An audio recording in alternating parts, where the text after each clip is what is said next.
Well, good morning to you all from this time sunny Istanbul. My friends, my followers, this is Real Turkey channel and I'm your presenter Atilla Yeşilada. But finally we kept our promise and we're adding new friends, new programs. I promise you there will be more to come. I will inundate you with all the information that you don't need about Turkey. I don't know when I started Real Turkey channel. I think it has been close to a year. And over that year, I sometimes look through my archive to see what I've shot. It has been a disaster.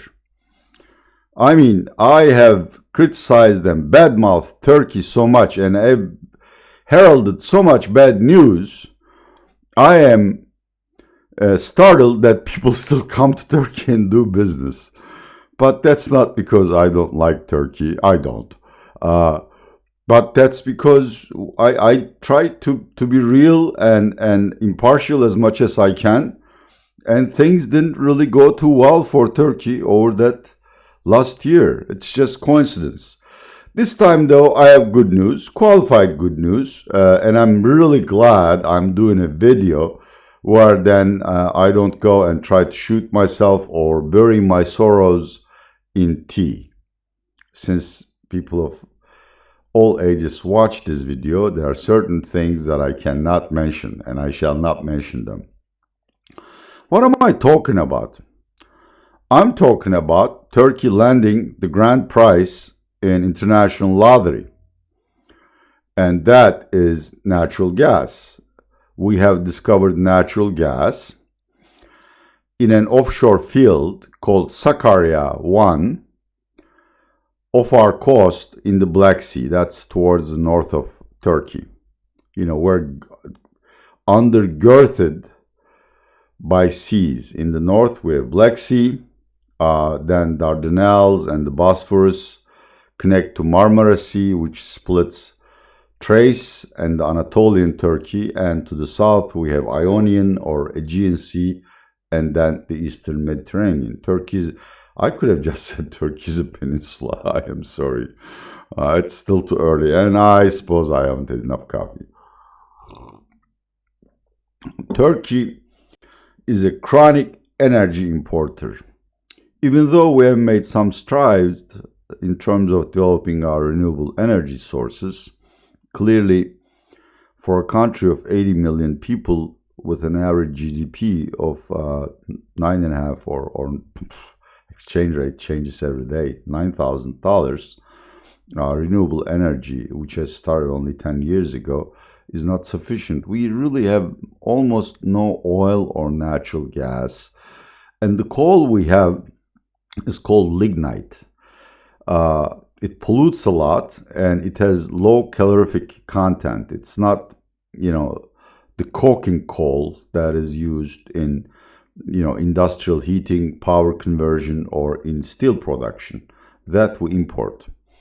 So energy imports, roughly $40 to $50 billion, are one of Turkey's most important import items.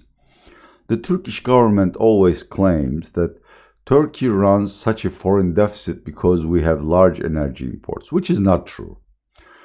Korea, Japan, and Taiwan, to the extent I know, don't have any natural gas or oil, but they are world's leading exporters with huge current account surpluses. So cause and effect don't match here.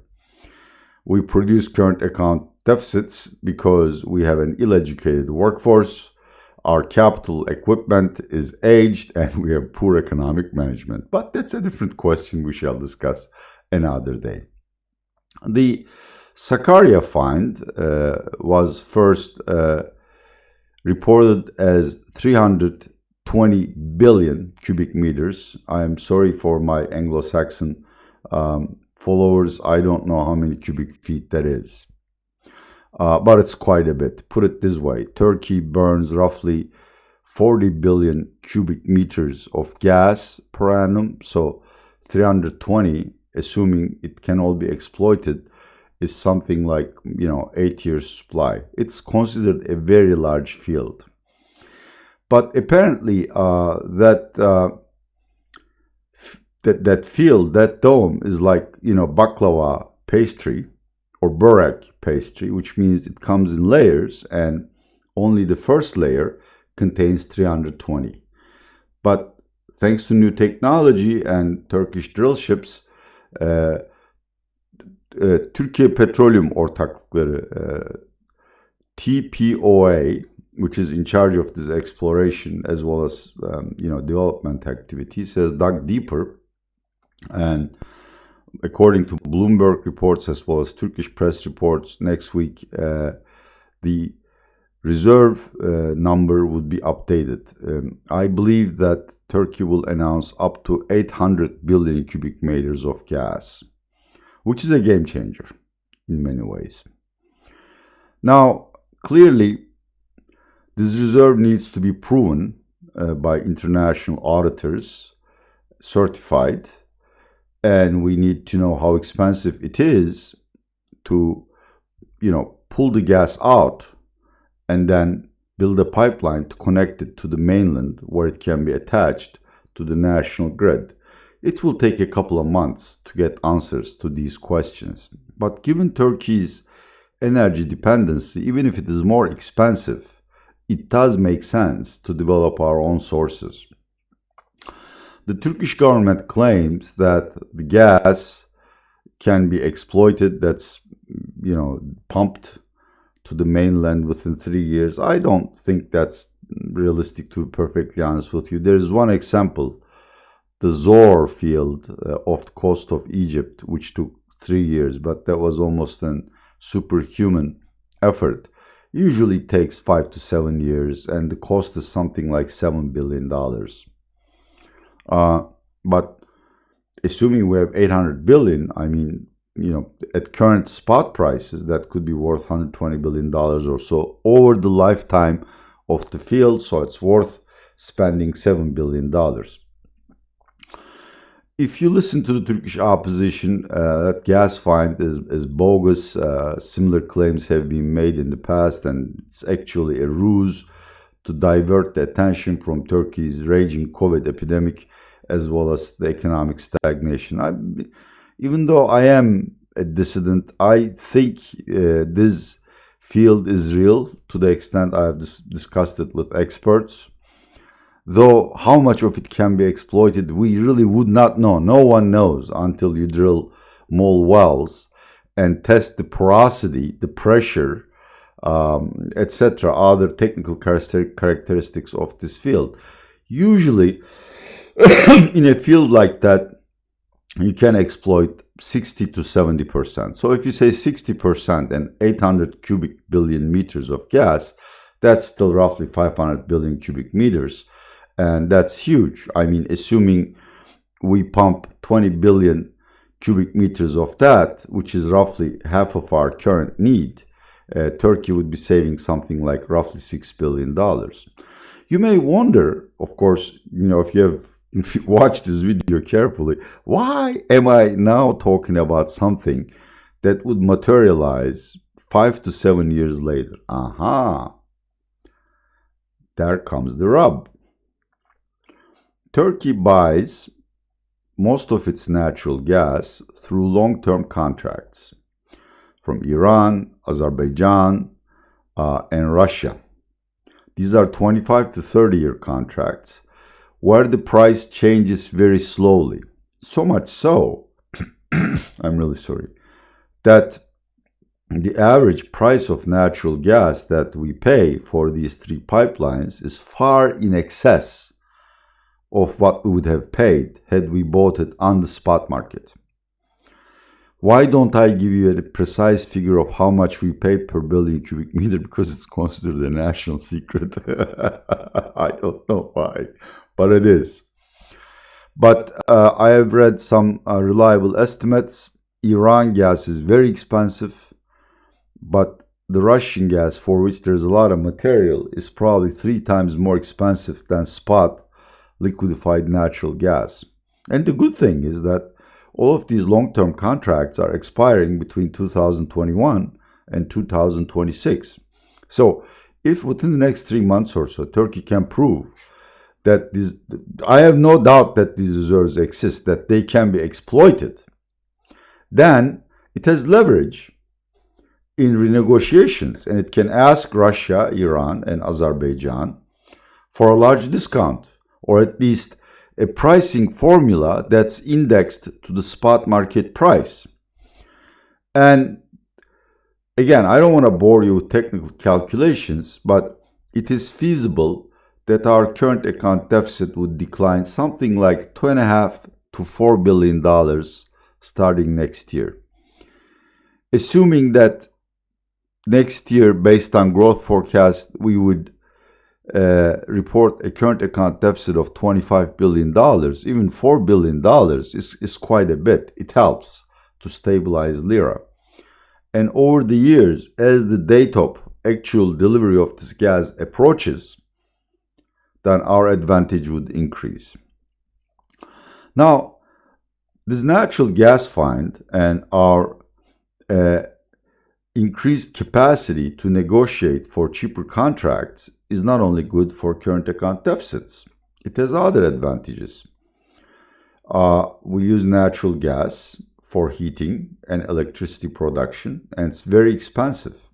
I mean, the government would tell you, look, per kilowatt of electricity to the households, Turkey has the cheapest prices compared to Europe, which is true, but this is not the correct calculation because Europeans are richer than us. So in purchasing power parity terms, we pay much more than Europeans. This, of course, households spend more of their budget on both heating and electricity, which gives them much less to spend on other items, entertainment, not food, of course, you have to buy food, but, buying books or subscribing to Netflix or watching these videos. So discretionary income would increase to the extent we can reflect the discounts to electricity and gas bills. Another important thing is that, of course, Turkey largely exports medium value added industrial items. We export tourism, but above and beyond that, it's iron and steel, mid-range capital investment equipment, cars, textiles, all of which are energy intensive, and cement and glass products. Now, to the extent we can deliver cheaper energy to our industrial enterprises, they can reduce their costs per unit and gain a competitive advantage vis-a-vis, for instance, the Asian countries or Eastern European countries, which are traditionally our competitors in the international market. So this is really good news for Turkey, but we have to be sure that at least 60 to 70% of this huge dome, undersea dome, can be exploited. Again, I have to say something negative. I'm sorry. Natural gas may make Turkey richer over the years or increase our per capita GDP growth, but it won't help human development. Look at the countries that have huge reserves, such as Iran, Qatar, Russia, Venezuela. They are, well, except Venezuela, which is embroiled in a civil war. All of these countries are rich, but would you consider them developed? Would you want to live in Qatar? Would you want to live in Iran? Well, maybe you want to live in Russia because it's a fun country. But then if you say something against Putin, you sometimes fall off the roof or the balcony of your house. Natural gas or natural resources don't help human development, which is the only and ultimate measure of a country's wealth.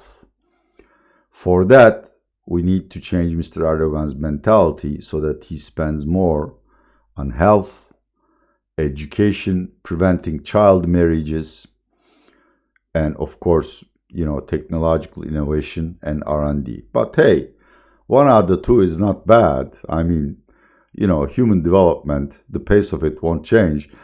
But at least we will have a stable currency within a few years, which is going to lower inflation and make people feel better in terms of their spending power. Wow, I shot a positive video about Turkey.